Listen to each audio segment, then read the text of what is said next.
What I'm going to talk about tonight is the dark and very, very, very dark history of the system that we live in. We live in a system, and there are people who are very powerful in this world who actually have think tanks that get together regularly on a regular basis, and they basically manufacture this society that we live in. It's a system.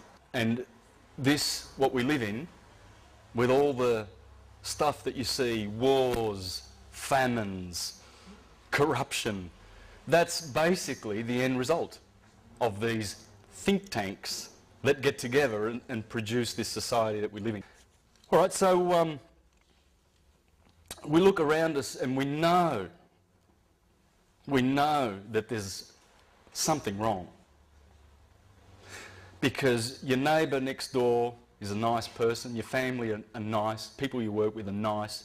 People want to have a nice society where we can live in peace and just live and be free of wars. So you think, well, where's it coming from? Where is this constant tribulation that we have to go through? Now think 500 years back. If you think we haven't got it so bad, well, these days, 500 years ago, the Catholic Church, this is a depiction of some of the chambers of torture in the Inquisition.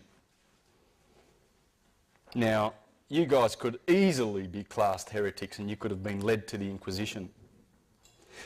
So, you just think back to those days, the Inquisition and the Crusades and all the Dark Ages, and how much our brothers suffered, mankind suffered. And we see now that we know things are really gone pear-shaped. What's the origin of it? Well, I'm going to expose it. Expose it with a little bit of history. The Catholic Church, the Roman cult, has been very, very, very busy in the last couple of thousand years. Starting with the Julian dynasty, then the Flavian dynasty, then the Antons, the Antonys. We had the empire. Rome was a republic, became an empire. Just like that, overnight. They killed Julius Caesar, bang, Augustus. It's an empire.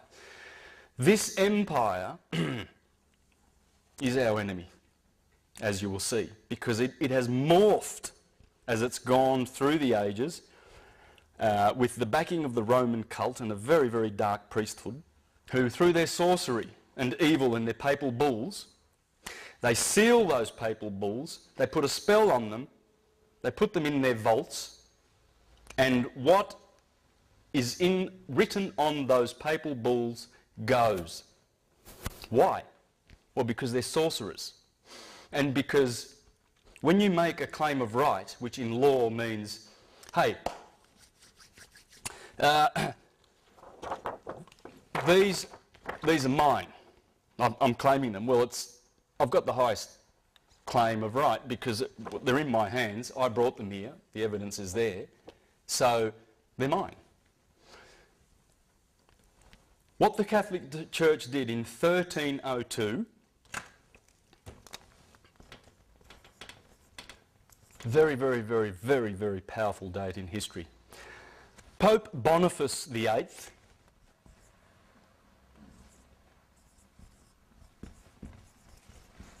very similar to my name, by the way. My name is Bonacci, and that is, bon means good. Now get this, right?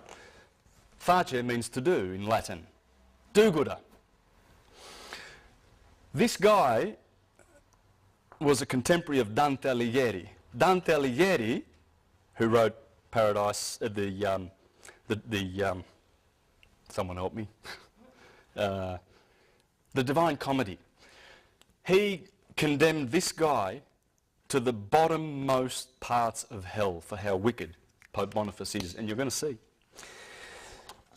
This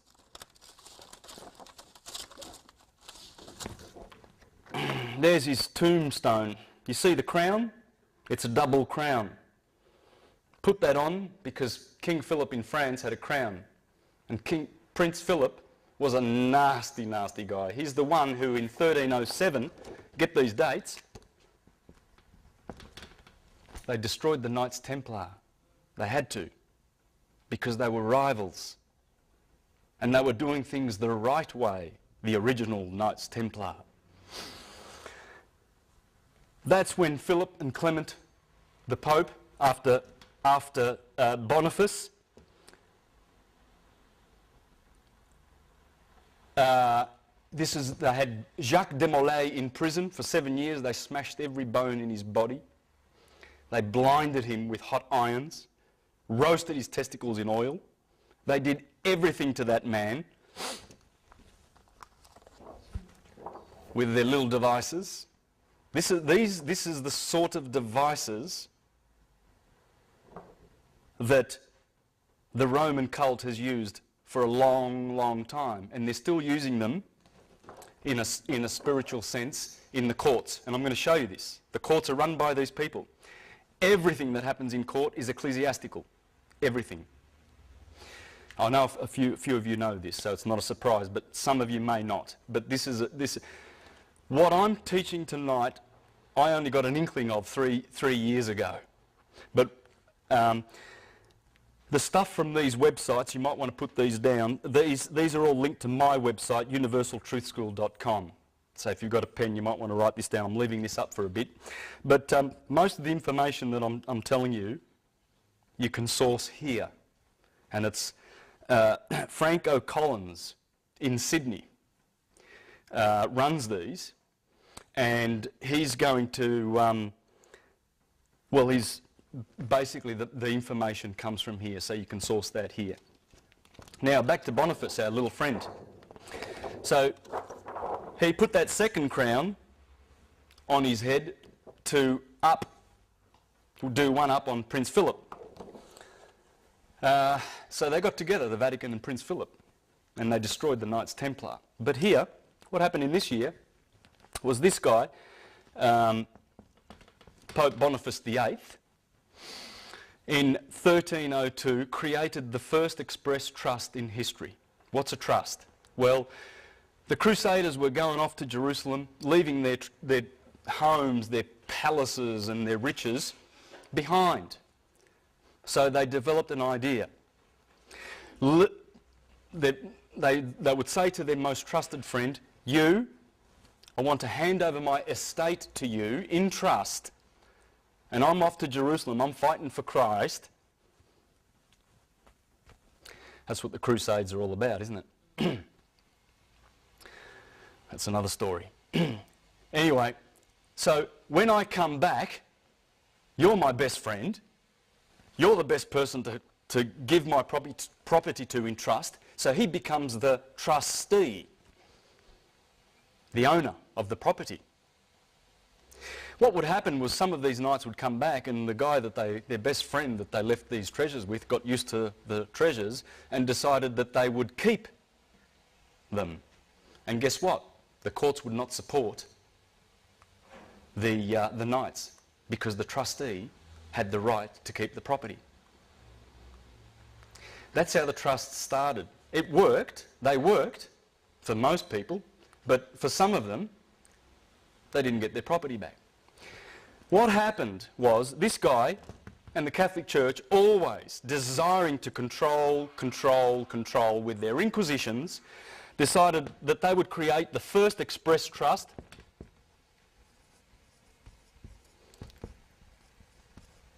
in history. All right, that trust is called Unum Sanctum.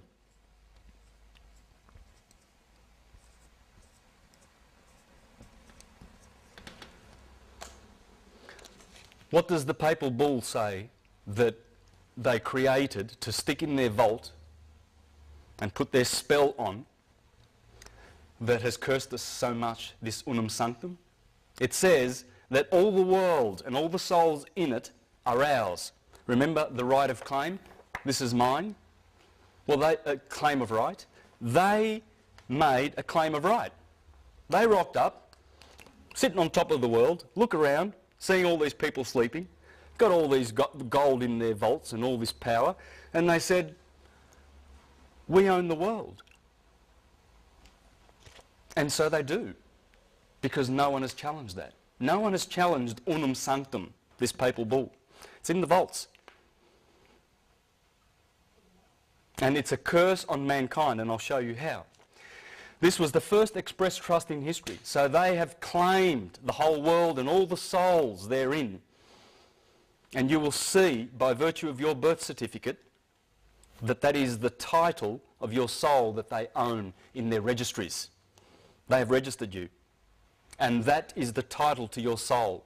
So what you're going to learn in the second half of this presentation with Serena is how to collapse those trusts, because it's the only way to get out of the system and claim your dominion as children of God, of the universe, and not as their slaves, as people lost at sea, incompetent, because that's how they consider you when you walk into court, an incompetent, dead, with no soul, because they own it. And those black judges who are priests of Baal, they are ecclesiastical. And I'll show you that after we go through a little bit more history. This is painful history, because if anyone of you have done their history and read a lot, you know, like through the Dark Ages, you'll know how much humanity suffered. Do you remember the Huguenots in France, the Lollards in Scotland, the Collegiants, the Socinians, the Anabaptists, the Waldenses? They started around this time and everything. These guys started the Inquisition at that time because people were waking up back then.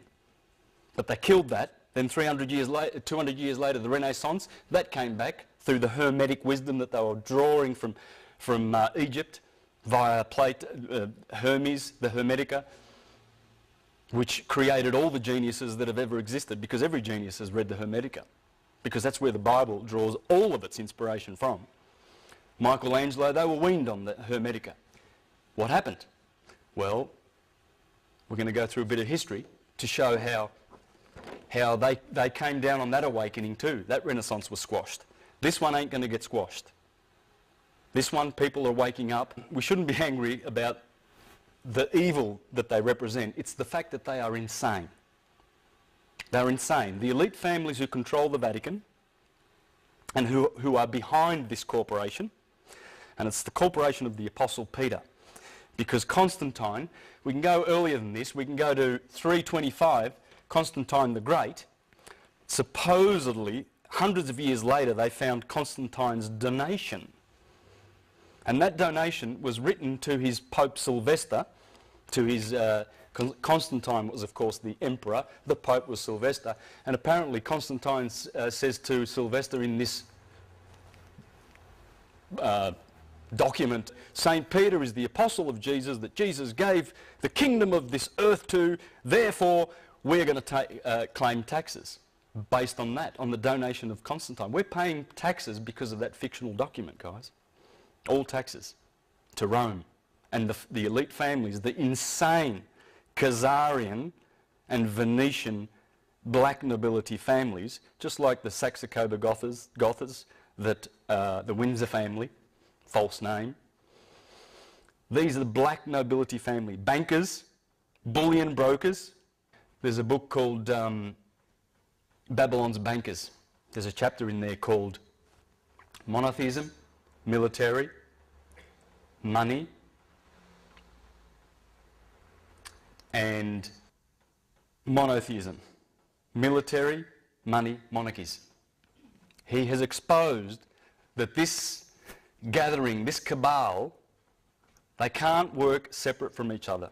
A lot of people, when they see this pyramid of control, and they put the Queen on the top, and the Zionists and the Freemasons, don't understand that the Vatican and the Jesuits and the Superior General of the Jesuits actually sit on top, behind the scenes, but they work together. Then they have, that's the crown and then they have, that's the crown and the elite insane families of the world who think they have better blood than the rest. And they have their think tanks, Then they have their financial control system, world resource control, world population control, and there's a little sheep down the bottom called debt slaves. We're all indebted.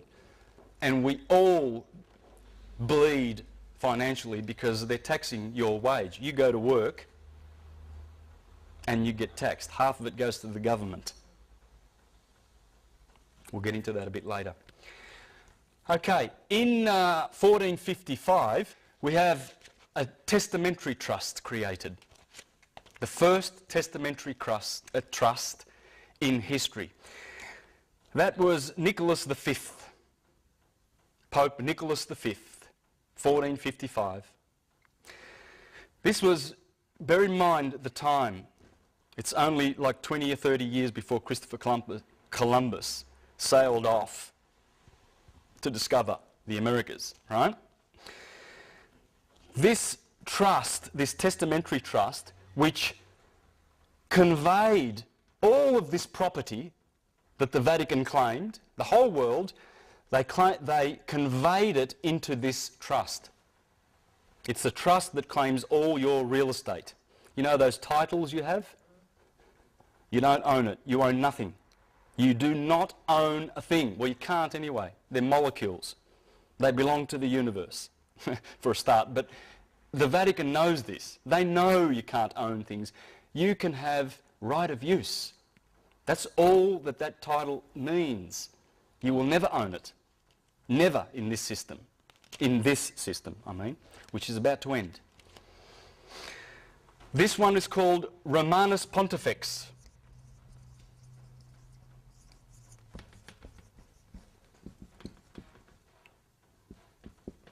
Romanus Pontifex.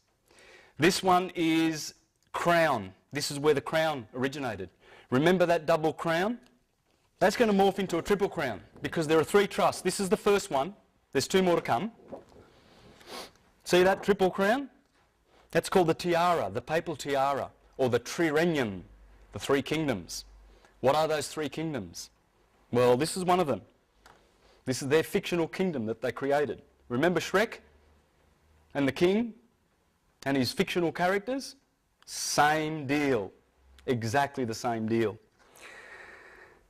There it is in modern times. This pope wore it. The last three popes refused to wear it. And there's Pope Boniface. That's him. That's who Dante confined to the bottommost pits of hell.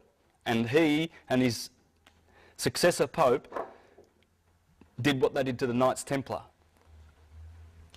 Very important, because they stole the Knights Templar technology and corrupted it like they do with everything for power and control. In 1481, now get this, 11 years before Columbus set sail,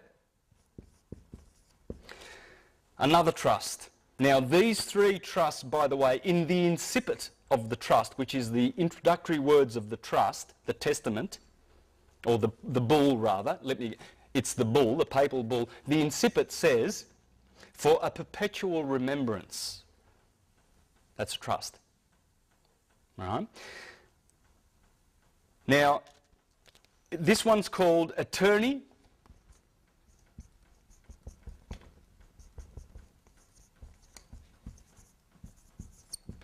Attorney A-E, that's an A, excuse my writing.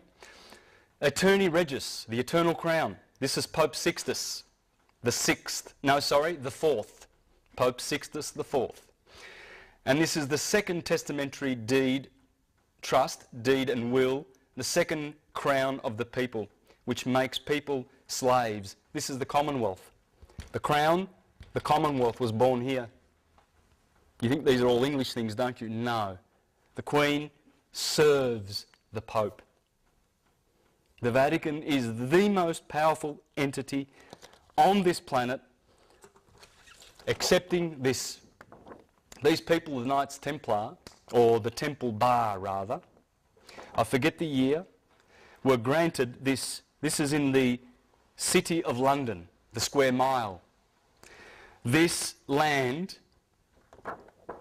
has no title. That is the only land in the Western Hemisphere, or you could say the world, because As you'll see, this system has spread its tentacles all around the planet, but mostly in the court systems, in the Western court systems, which I'm going to show you. So we're going to go to that now in a minute once I get off the history. When you go to court, you will see it.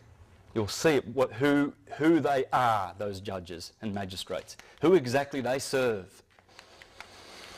It's not you. And there's no justice.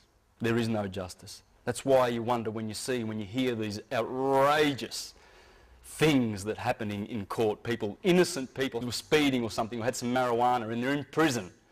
My God, there's some suffering in our prisons. In 1531, convocation.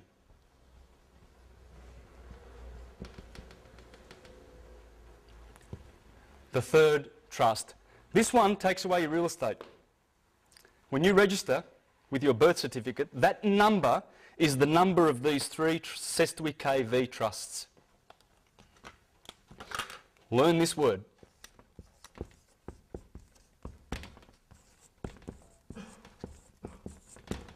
That's the name of your enslavement. That, in Latin, is 6. 6. 6. 6. There are 3 of them. That's 6 in Latin. That's 6. There are 3 Sestui KVs. Sestui KV or Setui KV. A lot of people say Setui. That's the Triple Crown. They own and sit on the crown. They are the kings of these trusts, which have taken away your real estate, your personal property, and your soul. This is for baptism, for Catholics. That's why they want baptisms. That's why they go around converting. And that has stolen and deprived us of our real wealth. These are worth about $15 million. If you've got a birth certificate in this country, in the Commonwealth of Australia, which is registered with the Securities Stock Exchange Commission in New York, you are a shareholder. Canon law, which I'm going to talk about soon, was established in this country in '83 because something happened in 1975. The Crown of Aragon, which was in England's hand, which is this crown, they had the crown. See, they were granted this was granted to the Crown of Aragon, Isabella and Ferdinand. Well, General Franco took that when he became king in 1975, went back to Spain. It was originally for Spain, created at that time before Columbus went to America. And when Columbus comes back in '94, he signed the Tesadillos contract with the King of Portugal, with the approval of Alexander, Pope Alexander, back in Rome. So they have the title for all the Americas. And they're just Sestui KV accounts. That's all they are, trusts. Everything is a Sestui KV. Everything goes back to these trusts. Now, what I'm going to show you is when you go to court, it's trust law. They're administering these priests of Baal, of Saturn, who is Satan, and remember, as Virgil said in the Aeneid, we the Latins, everyone knows, are Saturn's people.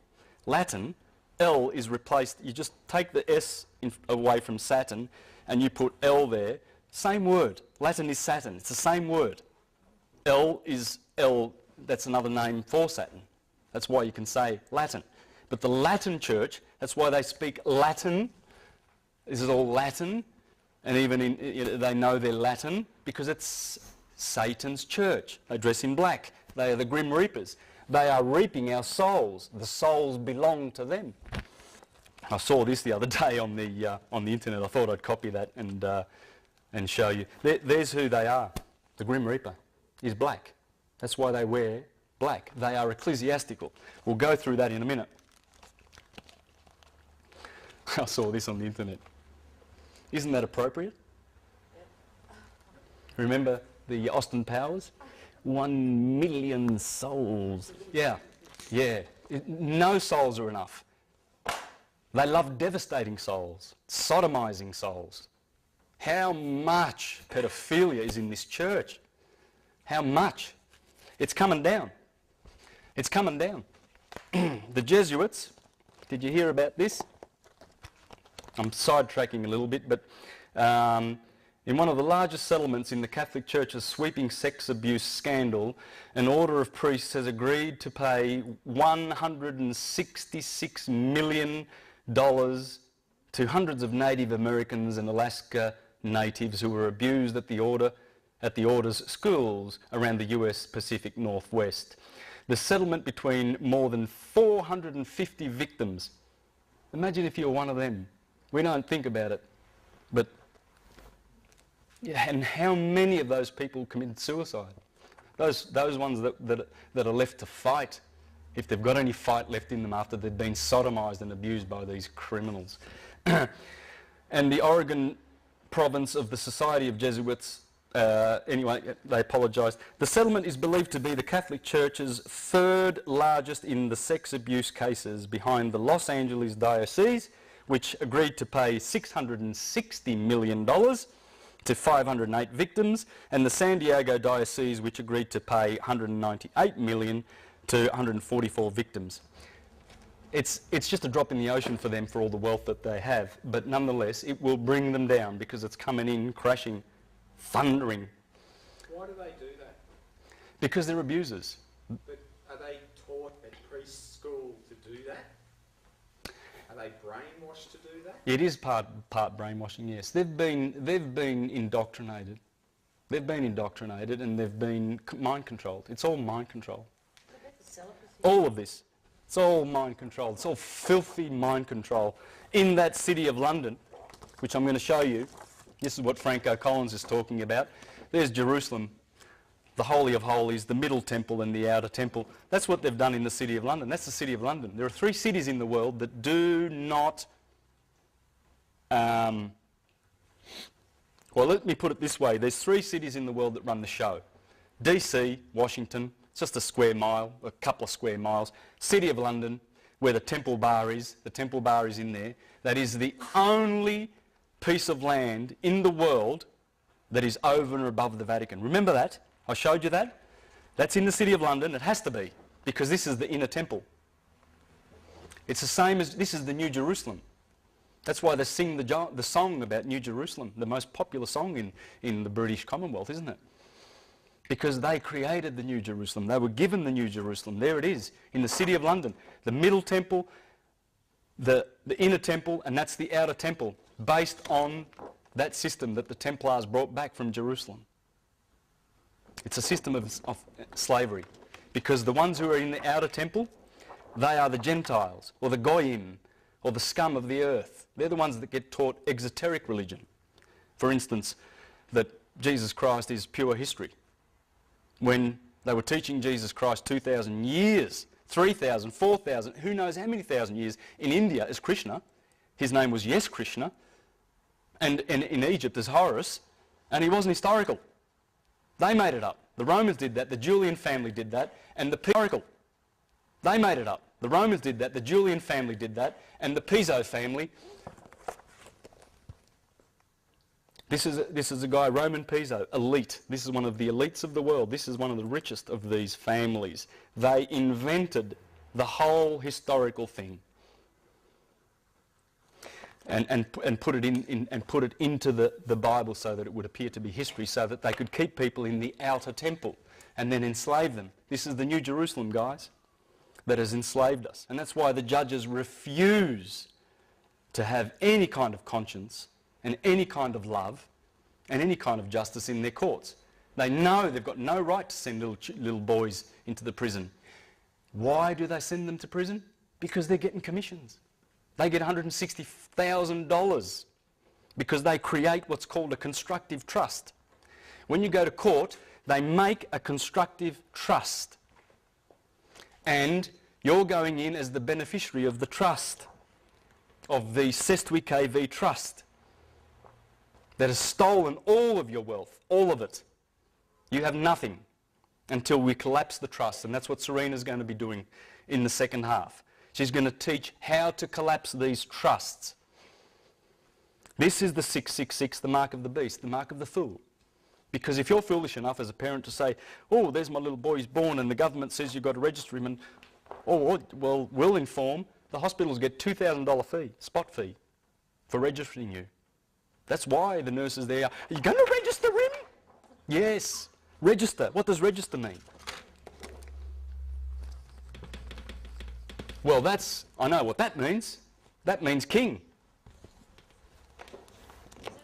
You're giving over to the king. All capitals is a fiction. It's a corporation. And it's connected to this. This is why a lot of people go to court and don't understand why they lose. They don't understand what's going on, the jargon. Well, you're gonna get that. You're going to get that now. First, I want to show you a couple of pictures. That is 1968. That's the Pope. That's Pope Pius IX. That's an army. This is a picture that the Vatican would not like you to see. Comes out of Tony Bushby's book. He's another Australian who's written a lot about the Vatican, the papal billions. That is 1571, I believe. I don't have the information for that. I forget who was the famous painter. I think that's the Bay of Naples. There's 200 warships there. Do you know who owns those warships? They're on their way to fight against Turkey in 1571, an inquisition, a crusade. That's the Pope's. Look at those ships. That's only a part of the Navy. That has morphed into the US Navy, the Pentagon. They're still doing it. The Inquisition's on, man. It's George Bush and his buddies. They're going for the Pope. That's a sheriff. That's a New South Wales sheriff. That cross is their ecclesiastical duties. They are officers of the Inquisition. This is an officer of the Inquisition, people. He's telling you. Same cross that these Christians, Christopher Columbus, when he landed on the Caribbeans, they wrote letters back to Spain saying there were 3 million people on this island, there's only 200 left. Because Columbus has gone mad, killing people. He was murdering people left, right and centre. They were having an orgy of killing people that didn't repent and choose Christ. An orgy. And the Inquisition went to the American shores. That's Pope Julius being stoned. This is a famous painting, by the way, being stoned by Matthew, Mark, Luke and John for how evil he was. Pope Julius. Good old Michelangelo gave us a nice little picture of Pope Julius sitting on the toilet seat for how much he loved him. There's a good reason why I'm showing you all these pictures. That's what Michelangelo, that's one of his sketches, Pope Julius, for how evil he was.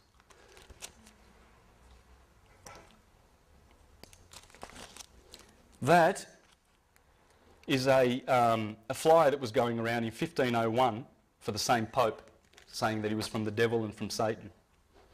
Because why? Because they are. Look at them now.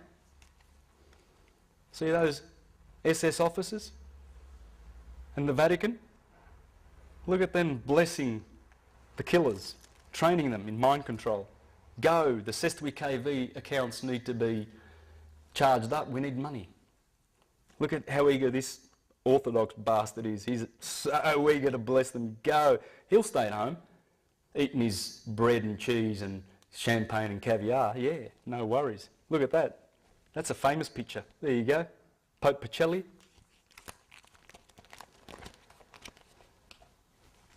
There's a reason why I want to show you that. I want to share that with you guys. Now, let's get into this. What I'm going to do now is show you how the courts work. It's all ecclesiastical. Okay, and this is very sad, but we need to know this. It's cruel. It's absolutely cruel, the poor young boys that go in to court with a lawyer. The lawyer's working for the Sestui KV accounts. The prosecution is, the clerk is, and the judge is. And you bring a lawyer with you to prove that you're a ward of the state, that you're lost at sea.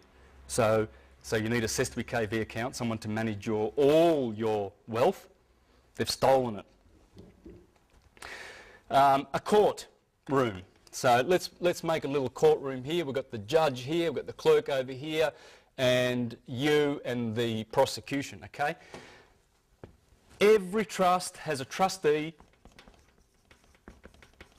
a executor, and a beneficiary.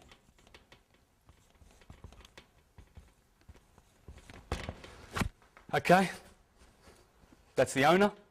This guy executes, sign, sign, sign, sign, sign.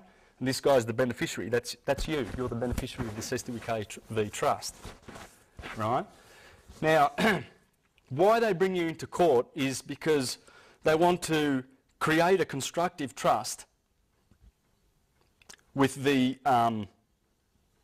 presumption, with the knowing that you're already a slave of the system by virtue of your name. That's why the judge, the first thing he says is, what is your name? For the record, can we have your name? He wants that name. The moment you give him that name and agree to be that name, you bring life to the SWKV trust, and he's got you, because he wants to change roles with you. The clerk here is the trustee, not the judge. This guy's the administrator of the trust. He's just the administrator, the judge. You are the beneficiary. This guy, the prosecution, I should have put the prosecution inside the circle, is executor. I think I've confused that, but it doesn't matter. He's the executor. He's got all the liability. He's the one that created got the writ created to get you into court, the summons. Because what they want you to do is appear in court, accept that you are the name. Oh, we've found the beneficiary, right? And then he's going to swap roles with you and be the beneficiary and get you to execute your own sentence. Now, if you think I'm stretching that a little bit, basically everything that goes on in court is the sacrament of penance. What's the sacrament of penance? We've forgotten. But these guys, these guys here well knew what the sacrament of penance was, because that's what brought them in there. The sacrament of penance is, you're a dirty, rotten sinner. We're all sinners. Sin, sin, sin, sin, sin. But God's merciful. Oh, he's lovely. He forgives. So you've got this treasury of credits up there in heaven. What we're going to do is we're going to administer those credits. We're going to administer them, and it's penance. And you pay. And the system works on the confession. It's all the confession. You go to court to confess your sins and pay for them. That's penance. Every single thing in court runs as a church does, and confession, and you go in there to confess and accuse yourself. Penance is a sacrament in the new law instituted by Christ, in which forgiveness, this comes from the Catholic Church. Have a listen to this. This is from I've just ripped this off the Catholic Wiki Encyclopedia on the net last night. Of the new law instituted, penance is a sacrament of the new law instituted by Christ, in which forgiveness of sins committed after baptism is granted through the priest's absolution to those who with true sorrow confess their sins and promise to satisfy for the same. It is called a sacrament, not simply a function of ceremony, because it is an outward sign instituted by Christ to impart grace to the soul. As an outward sign, it comprises the actions of the penitent in presenting himself to the priest and accusing himself of his sins, and the actions of the priest in pronouncing absolution and imposing satisfaction. The whole procedure is usually called, from one of its parts, confession. That's what you're doing when you go to court. I'll show you this. Yeah, it's all in the wording. It's still there. It's in the wording. Look at the words and there it is. You watch. Because it is a judicial process in which the penitent is at one the accuser, the person accused, and the witness. Remember this, because that's how the Inquisition ran, and that's how courts work. It's exactly the same thing. It's morphed, but it hasn't changed in its nature. So you become the person accused, the accuser, and the witness. They're saying it. While the priest pronounces judgment and sentence. The judge. The grace conferred is deliverance from guilt and sin, and in the case of mortal sin, from its eternal punishment, hence also reconciliation with God, justification. That's the sentence. Finally, the confession is made not in the secrecy of the penitent's heart, nor to the layman as friend and advocate, nor to the representative of human authority, but to a duly ordained priest with requisite jurisdiction and with the power of the keys, the power to forgive sins which Christ granted to his church. Now I'm going to talk about another thing here, indulgences. Remember I mentioned those from the same encyclopedia. In Catholic theology, an indulgence is the full or partial remission of temporal punishment due for sins which have already been forgiven. Of course, God forgives, but you're a sinner, and we'll manage that for you. That's all it is. That's all it is, guys, and they are the priests of Baal. The temple Ba is Baal. Baal is Saturn. It's the church of Satan. They're the Grim Reapers in black. Excuse me for that. In Catholic theology, an indulgence is the full or partial remission of temporal punishment due for sins which have already been forgiven. The indulgence is granted by the Catholic Church after the sinner has confessed and received absolution. The belief is that indulgences draw on the treasury of merit accumulated by Christ's abundantly meritorious sacrifice on the cross and the virtues and penances of the saints. They are granted for specific good works and prayers. They've monetized sin. And this was developed by the Jesuits in the 1500s with the backing of the Venetians who created the Jesuits. The Jesuits rule the world. They do. A court is an oratory. That's where you confess. Just look at these words. Have a look at these words. A clerk. What's a clerk? What does it sound like? A cleric. The judge is an ordinary. What's an ordinary? An officer of the church who by reason of office has ordinary power to execute the church's laws. That's what the judge is, an ordinary. A case. What's the case? We're going to hear a case today. Hear a case?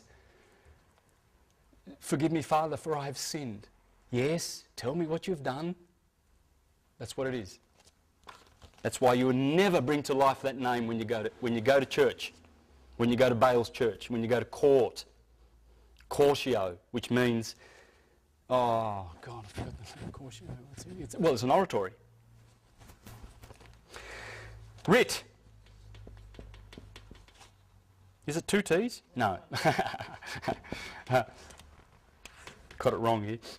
Comes from, well, there's no W in Latin. It doesn't exist. Well, it used to.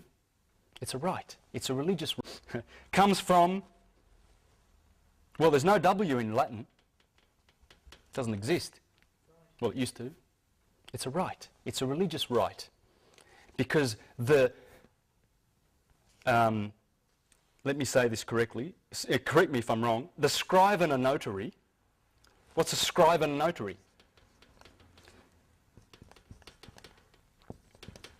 He makes the writs. He puts the curse on you. The summons, whatever it is. A bill, Telstra. It comes from a writ, right?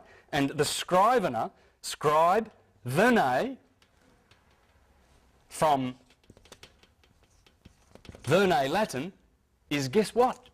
Our little friend, the indulgence. That's an indulgence.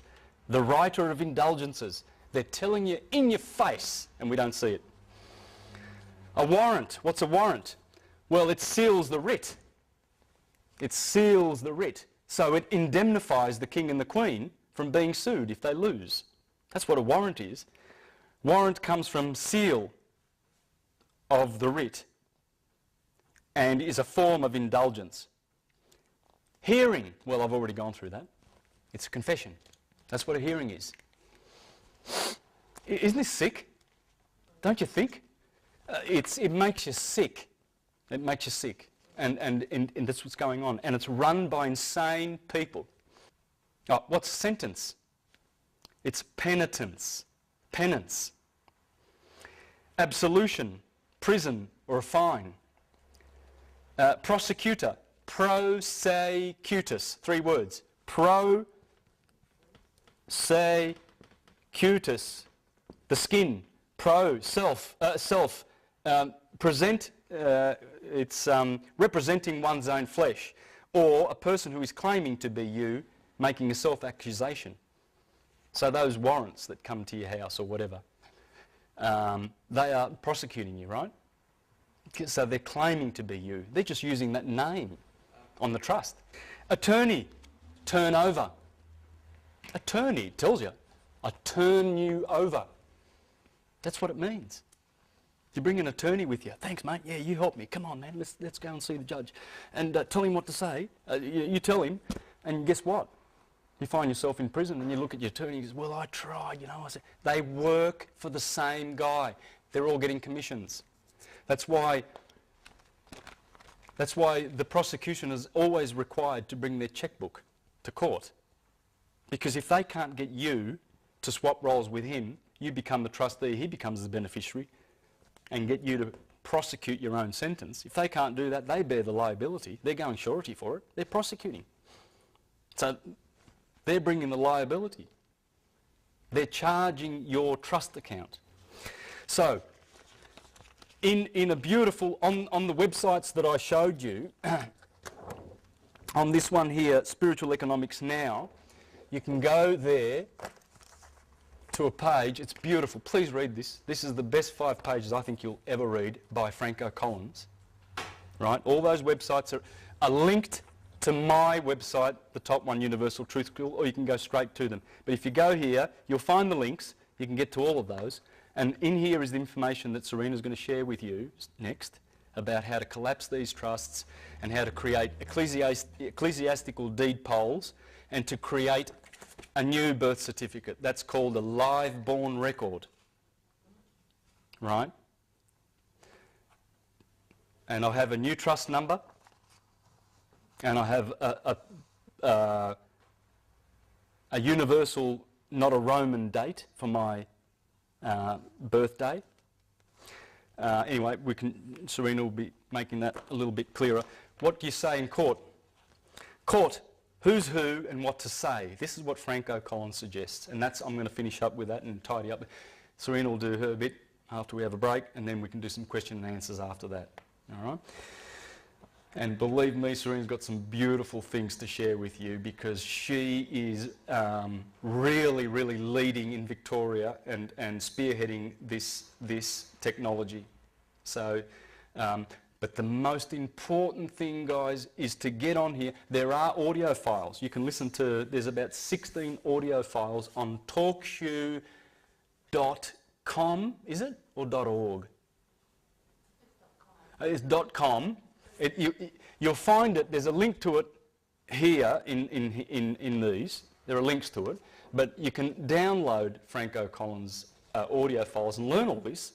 I've just been learning this in the last 3 months.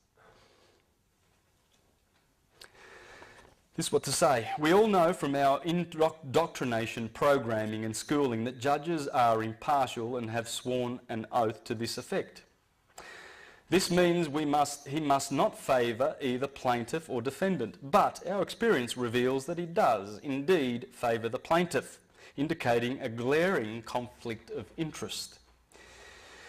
That the prosecutor, judge and clerk all work for the state, the owner of the Sestwi KV Trust. So, as the case is not about justice, it is about administration of a trust. They all represent the trust owned by the state, and if we are beneficiary, the only 2 positions left are trustee and executor. There's only 3 positions connected to these trusts. And the state, the Vatican, owns them.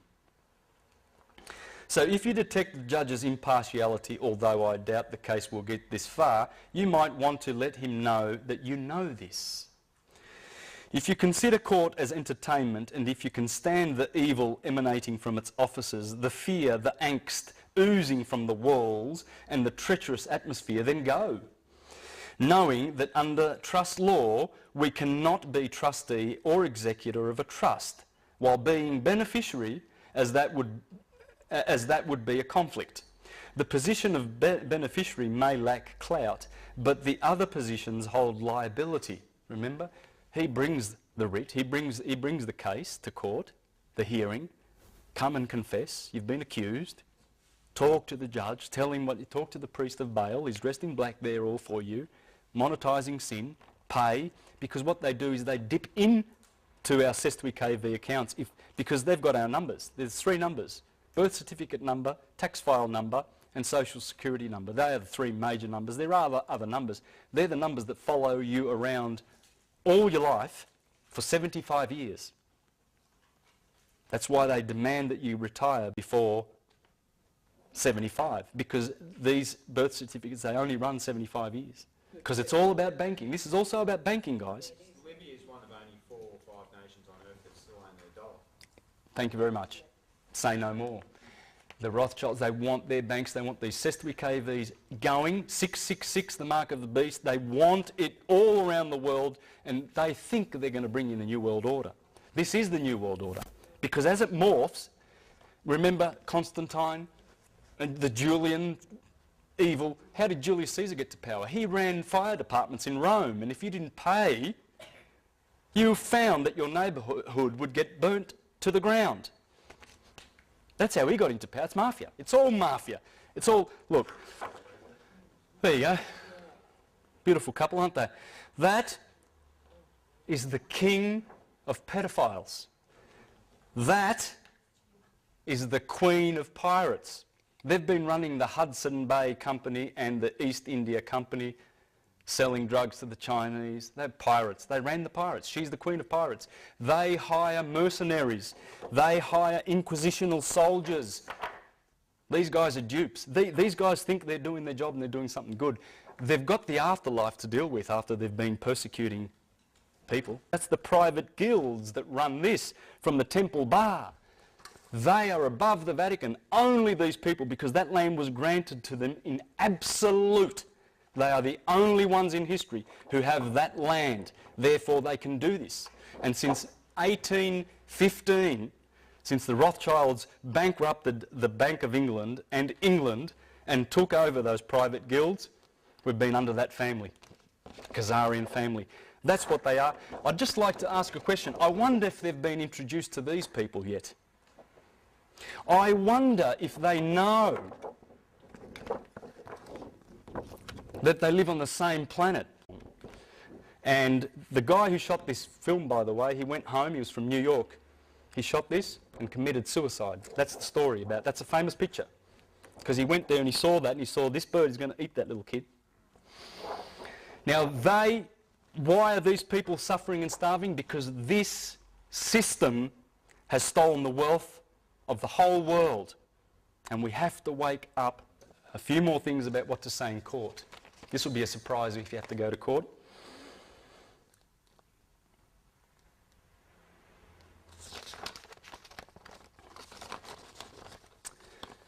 When the name of the trust, example John Doe, is called by the judge ACCA administrator, ACCA trustee, you can stand and ask, are you saying that the trust which we are now administering is the John Doe Trust, Your Honour? And you watch him turn white. The moment you, what's the word? In the moment you just show an inkling of that knowledge, because they are hiding this fact, they are denying that they're operating trust law.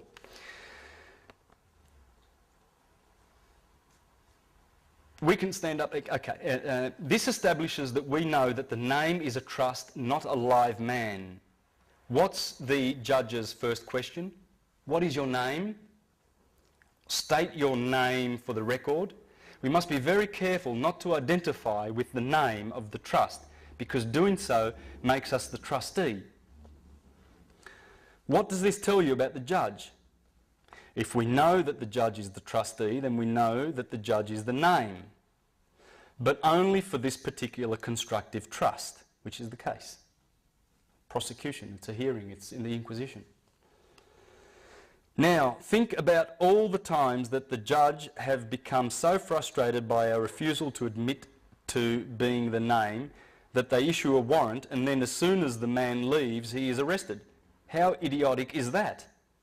They must feel foolish for saying John Doe is not in the court, so I'm issuing a warrant for his arrest, and then the man whom they just admitted is not there is arrested because he is there. That's how it works, this personal fiction. It's disgusting. Their desperation makes them insane. They must get us to admit to being the name or they pay.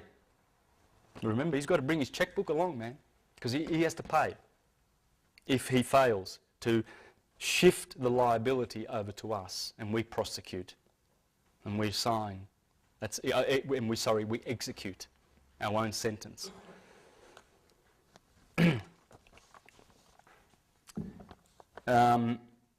This is beautiful, what you're going to learn here. This is really, really beautiful.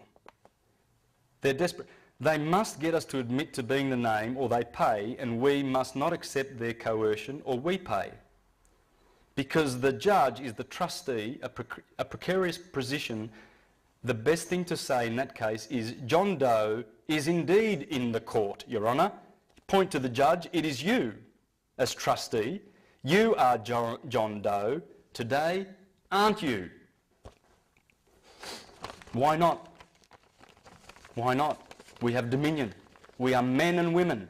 We're not persons. We're not. We can't keep going with the fiction. Why? Why would you? It's insane. During their frustration over not admitting to being a trust name, the trustee and or executor of the trust, we ought to ask who they are. Before we go any further, I need to know who you are. Address the clerk of the court. The trustee for the Sestui KV Trust owned by the state province. Are you the Sestui KV trustee who has appointed this judge as a trustee for the Sestui KV Trust owned by the state province? Are you the Sestui KV trustee who has appointed this judge as administrator and trustee of the constructive trust case? Number. Did you also appoint the prosecutor as executor? Did you also appoint the prosecutor as executor of this constructive trust? Then point to the judge. So you are the trustee, then point to the prosecutor. You are the executor, are you not? And I'm the beneficiary. So now we know who's who, and as beneficiary, I authorise you to handle the accounting and dissolve this constructive trust. We have the power to do that. Dissolve this hearing. I don't want to accuse. I'm not into sin. I'm divine. I'm from heaven. One heaven. I'm a spirit. I'm not the dead. This is what they consider us. This is how they do it. Lost at sea, abandoned, filial, minor or incompetent, ward of the state, etc. Because that's why they made the trusts. They made them for a ward of the state. There's someone who's incompetent, you know, like if someone's, say like a very severely mentally handicapped person and his parents die and his uncle steps in and says, "Oi, I'll look after him, I'll look after him, everything's in trust," and because he loves him and he takes care of him. The word deed comes from the word deed. Yes. Yeah, I went through some words, didn't I? That was just a bunch of words, guys. It's all there. Look, you'll see it. It's the Inquisition. I'll just finish up this. I now claim my body, so I am collapsing the Sestui KV Trust, which you have charged, as there is no value in it. You have committed fraud against all laws. Likely, we will not get to hear that before the judge will order case dismissed. Or even more likely, the PE, as he clings tightly to his checkbook, will call, "We withdraw the charges." You watch it and see it happen, guys. Does it really work? You know, Yes. Oh, yes. There's hundreds and thousands of people doing this and doing it. There's a video clip on Remember this, loveforlife.com. Do you know that one? Go to it. Have a look at this guy, and in 5 minutes the judge has walked out the door. Why does the judge walk out and have a recess? Do you know why? I'll just finish off with this really quickly. 3 forms of law in the court. When you go to court and the magistrates, you get UCC. First up, commercial law. They can only fine you here. You can only get a fine. When the judge has a recess, he's not telling you what he's doing. He's changing the form of law. And you can go to prison in canon law. That's the Vatican. That's canon law. It's not common law. It's admiralty law. Admiralty law. This is the second form of law. This is the first one. The third is Talmudic.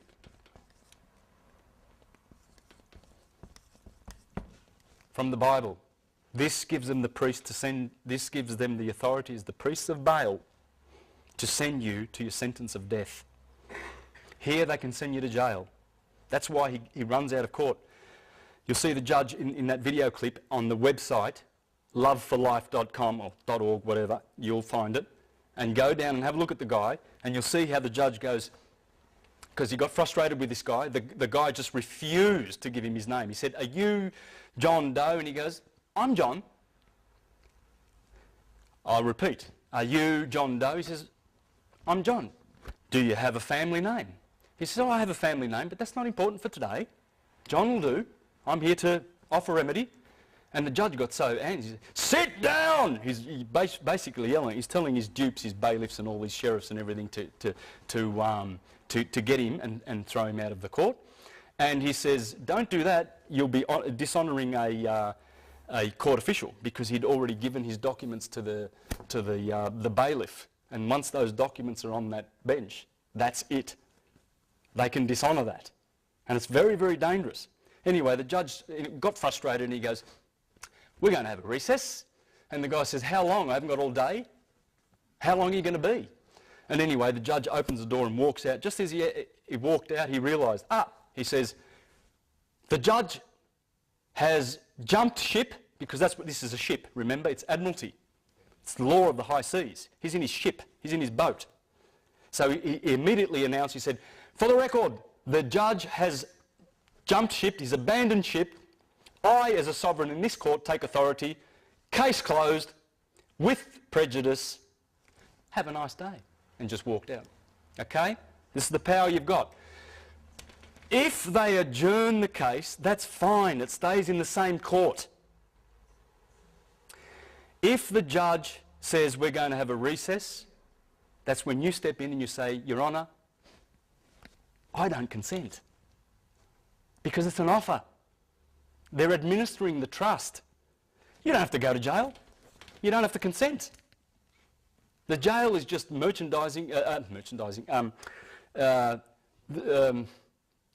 a warehouse where they put the goods, where they store the goods. That's all it is. You're just the goods, because you are their goods. So that's the power you have. You don't consent. And you can always relay to the judge that if you want to have an appeal, if you say to the judge, "I seek an appeal for I seek leave for an interlocutory appeal on a matter of law," remember that sentence, "I seek leave for an interlocutory appeal on a matter of law," if you say that, then the judge is going to be very, very reluctant to let you go to appeal, because then he misses out on his commission. It's all about commissions. They're getting paid and they're addicted to the payments that come from it. The thing is about honour. You can call the judge your honour, you know, because if you have more honour than the prosecution, who are liars, and if you go in there honourably in every way, treat the judge with respect, and you will win.